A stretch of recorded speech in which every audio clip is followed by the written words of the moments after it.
I'm here with Ben Greenhalgh after his side's 2-1 win against Wingate Finchley. Ben, there is simply no quit in this team and a deserved victory from us. Yeah, look, it's brilliant. Brilliant result. Results went our way. We've managed to shut a 10-point gap to nothing, which shows obviously the attitude and the application from absolutely everyone. I think the last time we spoke was about 6 weeks ago, where it was very negative. Things weren't going too well, but we've managed to turn it around and get ourselves back in a fighting position. You scored the winning goal for us, not the first time that's happened. Do you want to just talk us through that goal? I think it went across to Steve, and it was sort of coming into the box. I know he'd be looking to turn and shoot, it wasn't on.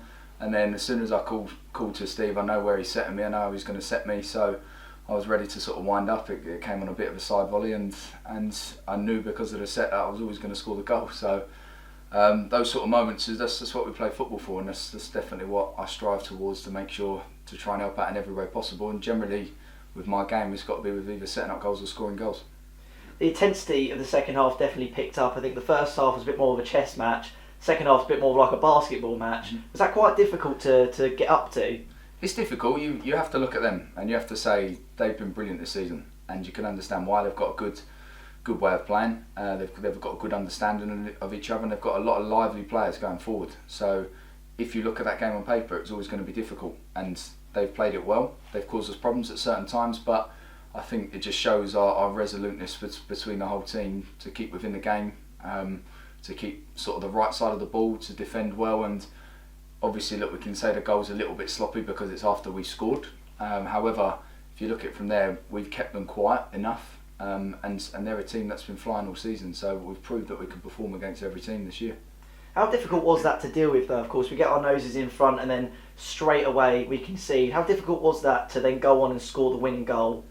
There's two ways of looking at it. We knew Cheshunt were losing. And a point, if you look at it with Cheshunt getting 0 points, hoping that Cheshunt then went and lost on the Tuesday, a point isn't the end of the world because it gives us a fighting chance the following Saturday. And I think our plan was to just make sure next Saturday we're still within a possibility, and no matter what happens on Tuesday, there is still technically a chance. I know if Cheshunt go and win Tuesday, we have to cut the goal difference by about 15 goals, but we've put ourselves in a great position, and obviously coming back to win the game, and I think we showed a lot of sort of resolute performance again in the final 10 minutes. I think you could sum our season up.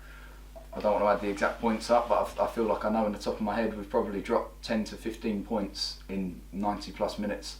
And if we saved a few of them throughout the season, we're not in this position.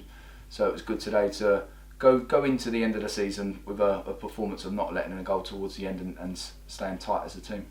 As you alluded to, Ben, the last time we did speak was a 3-0 loss to Carshalton. Since then we've lost only to Hornchurch, and that was a narrow loss. We were on a terrific run of form, 7 games. I mean, how is that as a side? The change room must be buzzing at the moment. Change room's buzzing. I think you almost look at it and go, the amount of games we've gone and won, you feel like we should be out of it. I think the story always is, if you get 40 points in this league, you're safe. Harsh reality, we could get 42 and we could go down. So we've given it a proper fight. So did Cheshunt though. Cheshunt gave it a fight, and obviously results have gone our way a little bit recently, but that's the position we find ourselves in, so we've got to keep fighting. We're on the back of good form, good runs. If you look at the Potters Bar game, even when we're down, we've still got the quality to go forward and score enough goals, so we're going to go into next Saturday definitely very positive. Of course, as you say, goal difference is the only thing that separates us at the moment from safety. Going into the last game of the season, we've given ourselves a fighting chance. It all comes down to that last game. This is what we play football for at the end of the day, and I'm so glad we've gone down fighting in terms of the way the season's gone towards the end. We haven't given up, we haven't put ourselves up for relegation and gone, right, we're relegated and let's see how the games pan out. We've decided to, if it's going to happen, we're going to go down fighting, and that's the proof is in the pudding with the recent results. So I can trust within our team, within the squad, we're going to give it a go next Saturday. We've got definitely going to have a good sort of vibe in the changing room, and there's no stopping us at the moment. Cheers, Ben, thanks very much. No worries, thank you. Cheers, mate.